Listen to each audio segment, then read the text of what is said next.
اهلا بيك يا صديقي. بعد الاحداث المرعبه اللي شافها لايت الحلقه اللي فاتت والخيانه اللي ما كانش حد يتوقعها من اقرب الناس ليه، وكمان نجاته واكتشاف قوته المرعبه، ساعتها لو تفتكر خد عهد على نفسه ان هو ينتقم من كل اللي خانوه. فيا ترى انتقامه ده هيكون ازاي، ومين هو اول ضحاياه؟ يلا بينا نشوف يا برنس. وبعد مرور 3 سنين في اعمق جزء في المغاره، بتكون انت يا صديقي وبخطوات ثابته بتتدرب على تقويه جسدك مع شخصيه تم استدعائها بموهبتك، جاك الدفاع الحديدي. قوته 7777، واللي بيملك جسد اقوى من الفولاذ نفسه، ومع ذلك يا صديقي بتكون لكمتك بايدك بس كفيله بالحاق ضرر كبير ليه. بمعنى ادق، انت على قدم المساواه بينك وبينه في القوه الجسديه، وده باعترافه هو شخصيا. وبعد الانتهاء من التدريب بتتابع احوال الرعايه، وبتعرف اخر التطورات اللي وصلوا لها اعضاء الرباعيه، فريق خاص مكلف بمهمات خاصه، منهم ميل خادمه، والعضو الثاني اللي تخصصها السحر قوتها 9999، والعضو الثالث اوكي تخصصها استكشاف، بترسم خرائط المحيط العلوي للمغاره وقوتها 9999. اما العضو الرابع فهي نازوني، خبيره في القتال القريب واقوى واحده فيهم في المعارك، وقوتها 9999. وبعد ما بتخلص جولتك يا صديقي بتجتمع باعضاء الرباعيه اللي بيكونوا وصلوا بالفعل، وبيطيروا من الفرحه اول ما يشوفوه. واثناء محادثتك معاهم بيظهر كلب الجحيم، فاكره يا صديقي؟ الكائن الاسطوري اللي ظهر لك في اعمق جزء في المغاره، وظهوره لوحده كفيل بدب الرعب في اقوى المحاربين على السطح. وبظهوره تاني بيظهر الرعب الحقيقي،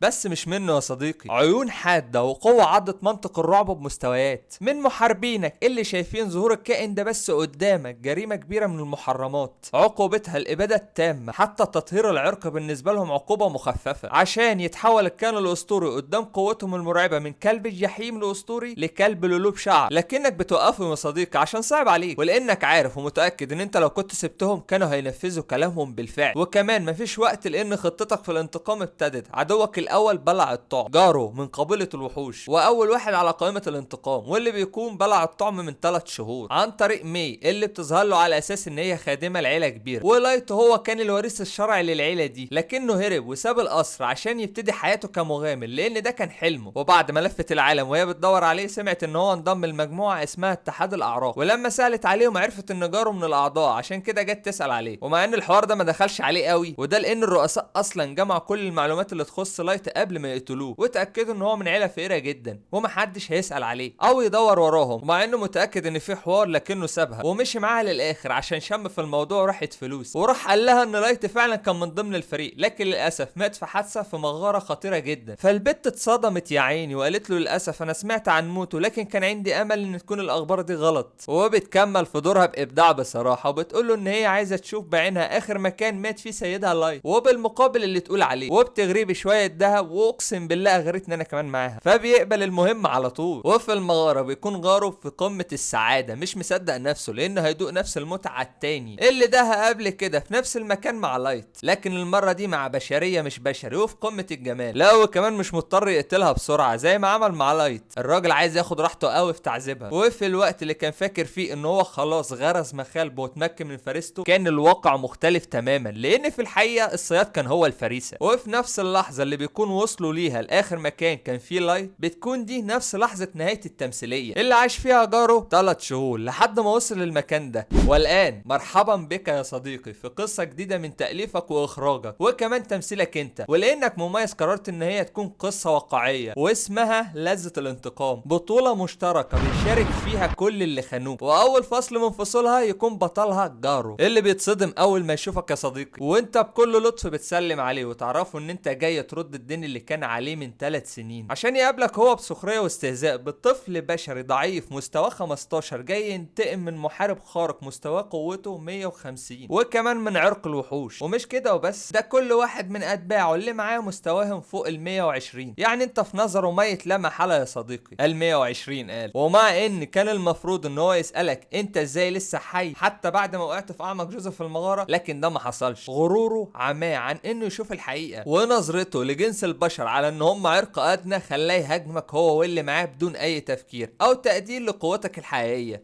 عشان يتفاجئ برد الهجوم منك وبدون بذل اي مجهود، وكانهم دبان بتهشهم من قدامك يا صديقي. وفي اللحظه دي كاننا بنرجع للماضي، لكن المره دي الايه مقلوبه، انت اللي فوق واقف على رجليك يا صديقي وهو اللي على الارض. ومع كل ده غروره برضه كان لسه عميل، لدرجه ان هو بيوعدك انه هيدوقك من العذاب اللي عمرك ما شفته، وانك مهما توسلت ليه وطلبت انه يسامحك مش هيرحمك. وغروره ده مش من فراغ، ده لانه بيملك سلاح سري خارق، جوهره وحش اسطوري واسمها الفا، ذئب قوي جدا مستوى قوته 500. ودلوقتي وبعد ما شاف الرعب في عينيك واللي واضح جدا على وشك يا صديقي زي ما كلنا شايفين، بيطلب منك انك تركع على ايدك وركبتك وتطلب منه العفو والرحمه اللي مش هينولها لك برضه، لكنك بتقول له ان الوحش ده ضعيف جدا وما ينفعش اصلا يتقارن مع ذئب الفا. وعشان تثبت له بتطلب منه ان هو يوجه اقوى هجوم عنده، وفي المقابل انت مش هتتحرك من مكانك. وبالفعل بيطلق عليك طاقه الوحش اللي مستواه 500 كلها مركزه في ضربه واحده، واللي من الطبيعي ان هي تحولك لرماد حرفيا. بس حتى قوه مركزه بالشكل ده كانت بالنسبه لك شويه هوا جديد حركوا شويه تراب من على الارض، وفي وسط صدمتهم بيكون جو دورك عشان ترد الهجوم، لكن المره دي بذئب الفا حقيقي بطاقه نادره مستوى قوتها 9000، عشان بمجرد نفخه بسيطه بتدمر الوحش الاسطوري اللي كان بيتباهى بيه جاره. ومع انك يا صديقي كنت بتمتلك القدره على قتل الوحش ده في غمضه عين، لكن مع ذلك كان الموضوع بالنسبه لك هيكون ممل. وعشان تثبت له كلامك بتظهر له مستواك وقوتك اللي بيكون 9999، ولان في العالم ده المستوى الاقصى للبشر هو 100، فده كان شيء فوق الخيال عشان يسقط اخيرا هو وغروره قدام قوتك يا صديقي ويطلب منك الرحمه والعفو. وده لانه ما كانش ناوي يأذيك ابدا، كل اللي حصل كان من تدبير اتحاد الاعراق والرؤساء، وهو ما كانش يا عيني يقدر يرفض لهم امر. ده حتى يا راجل بيتخلى عن صحابه اللي معاه دلوقتي وبيقول لك ان هم اللي دبروا للكمين ده، لكنك بتتجاهل كل ده وبتطلب منه ان هو يقول لك على كل اللي يعرفه عن الشخص اللي بيدوروا عليه الرؤساء واللي اسمه السيد العظيم. بس جرب يقسم لك ان هو ما عندوش اي معلومات عن الشخص ده، ولما بترجع تسال اللي معاه كلهم بيقولوا لك ان هم عارفينه وانهم بيملكوا كل المعلومات اللي تخص السيد، لكن مين بتقتلهم كلهم لانهم حاولوا يخدعوك، وده لانها بتملك قدره اسمها عين الحقيقه واللي بتخليها تقدر تكشف الكذب. يعني كلهم كانوا كذابين ما يعرفوش اي حاجه عن الشخص ده. وفي عز ده كله بترجع وتسال جاره من بعد ما شاف قوتك وامكانياتك انت ومي، فهل لو اعلنت الحرب على العالم في السطح هتكسب؟